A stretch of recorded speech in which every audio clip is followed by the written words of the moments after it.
So guys, welcome to commerce की दुनिया। आज की इस वीडियो में हम एक बार फिर फाइनेंशियल मैनेजमेंट के प्रीवियस ईयर क्वेश्चन पेपर के एक नए न्यूमेरिकल को सॉल्व करने वाले हैं। तो बोर्ड पर आपको क्वेश्चन दिखाई दे रहा है कि यहाँ पर जो क्वेश्चन आया था उसमें दो प्रोजेक्ट दिए गए थे, प्रोजेक्ट ए और बी। उसमें कुछ इन्फॉर्मेशन ये सब दी गई थी, आप सभी को बोर्ड पर लिखी गई हैं। अब हम बात करेंगे इसमें क्या करना था। ROI और ARR की कैलकुलेशन करनी थी साथियों। यहाँ पर ROI का फॉर्मूला मैं आपको लिख दे रहा हूँ। ROI का फॉर्मूला होता है OS minus NI upon NI into 100। OS से मतलब है ऑपरेटिंग सेविंग और जो NI है वो नेट इन्वेस्टमेंट है। ARR का फॉर्मूला जान लेते हैं। OS minus NI upon NI upon 2 और मल्टीप्लाई 100। इन दोनों में ज़्यादा कोई डिफरेंस नहीं होता है। हमें प्रोजेक्ट ए और बी के लिए अलग अलग से यहाँ पर जो है बना लेना है, क्योंकि मेरे पास थोड़ा कम जगह है तो मैं इसी को ए डिवाइड करके कर ले रहा हूँ। यहाँ प्रोजेक्ट ए और बी मैंने लिख दिया है। तो अब हम बात कर रहे हैं जैसे प्रोजेक्ट ए में, तो हमें सबसे पहले क्या कैलकुलेट करना है, ROI। तो ROI की कैलकुलेशन करेंगे हम साथियों। यहाँ पर फॉर्मूला लगाएंगे OS minus NI upon NI multiply 100। फटाफट मेरे साथ करते जाइए, इम्पोर्टेंट क्वेश्चन है। ऐसा इतना आसान क्वेश्चन आप अगर न्यूमेरिकल में आ गया और आपने नहीं करा होगा तो आप छोड़ के आएंगे। OS कितना है, 80,000।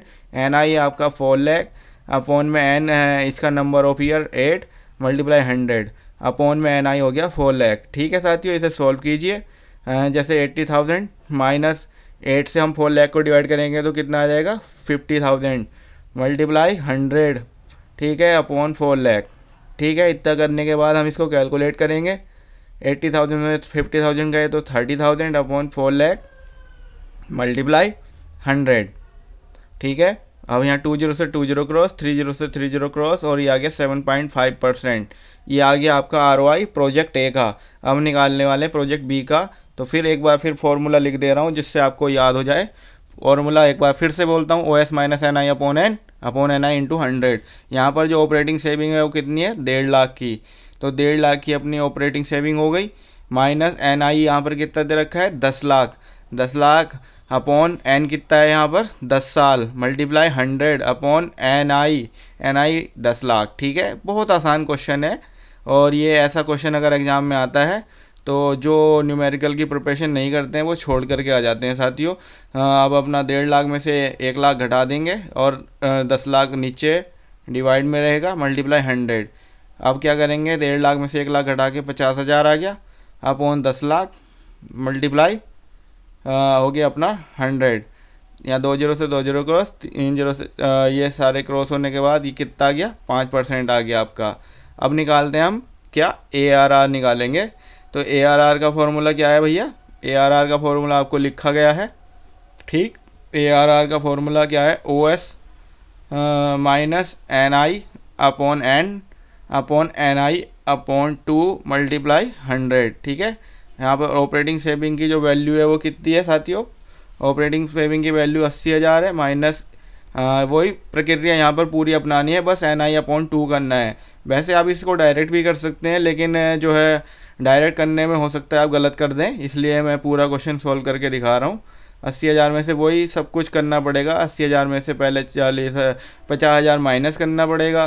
फिर उसके बाद जो है यहाँ पर 4 लाख था तो यहाँ पर अब 4 लाख का हाफ हो जाएगा, 2 लाख हो जाएगा। ठीक है, और इससे क्या होगा, जो एवरेज रेट ऑफ रिटर्न में जो वैल्यू निकल के आती है वो ROI की डबल होती है। बस इतना ध्यान रखिए आप। जैसे यहाँ 7.5% है तो यहाँ 15% वैल्यू इसकी आ जाएगी सॉल्यूशन करने के बाद। ठीक, थोड़ा सा कैमरा मुझे एडजस्ट करना पड़ेगा जिससे आप सभी पूरा अच्छी तरह से देख पाएँ। ठीक है, तो यहाँ पर आप अच्छे से आप देख पा रहे हैं। आगे बढ़ते हैं और दूसरे प्रोजेक्ट बी का भी हम निकाल रहे हैं। क्या है प्रोजेक्ट बी में, देखिएगा साथियों, प्रोजेक्ट बी में फिर से फॉर्मूला लगा रहा हूँ जिससे एक बार फॉर्मूला याद हो जाए। OS minus NI upon NI upon 2। Basically मैंने अभी फिर से बताया था आपको कि ये जो है आपका ROI का डबल रहता है, क्योंकि यहाँ पर एवरेज जो इन्वेस्टमेंट लिया जाता है और वहाँ नेट इन्वेस्टमेंट लिया जाता है। तो फिर कैलकुलेशन करने के बाद हमारा जो निकल के आएगा वो क्या होगा, 5% का डबल, यानी कि 10% इसकी वैल्यू निकल के आनी चाहिए। और आएगी भी। यहाँ देख लेंगे 1.5 लाख में से 1 लाख, ये सेम टू सेम ऊपर का प्रोसेस है जो अभी हम फिर से कर रहे हैं। और यहाँ पर ये सब करने के बाद जो हमारा ARR निकल के आने वाला है प्रोजेक्ट बी का, ARR का वैल्यू निकल के जो आएगा वो कितनी आएगी, 10% आएगी। कैसे आएगी देखिए, ये जो सारी कैलकुलेशन हम आपके सामने करके दिखाए रहे हैं। अब आपको डिसीजन लेना है कि कौन सा प्रोजेक्ट सही है। ठीक है साथियों, प्रोजेक्ट ए और बी में से आपको चुनाव करने के लिए ये क्वेश्चन था कि इन दोनों परियोजना में से कौन सी परियोजना ठीक है। तो अगर हम देखें यहाँ पर ROI की, ROI का देखें रिजल्ट जो निकल के आ रहा है, ROI of project A is greater than B, ROI of project A is greater than, जो ए की जो ROI निकल के आई है वो बड़ी है बी की प्रोजेक्ट से, और ARR की जो वैल्यू आ रही है निकल के, ARR की जो वैल्यू निकल के आई है प्रोजेक्ट ए की वो भी बड़ी है बी से। तो इसलिए हम कह सकते हैं इसलिए हम कह सकते हैं कि जो प्रोजेक्ट ए है वो हम अच्छा बताएंगे और वो हम यूज़ में लाएंगे। ठीक है।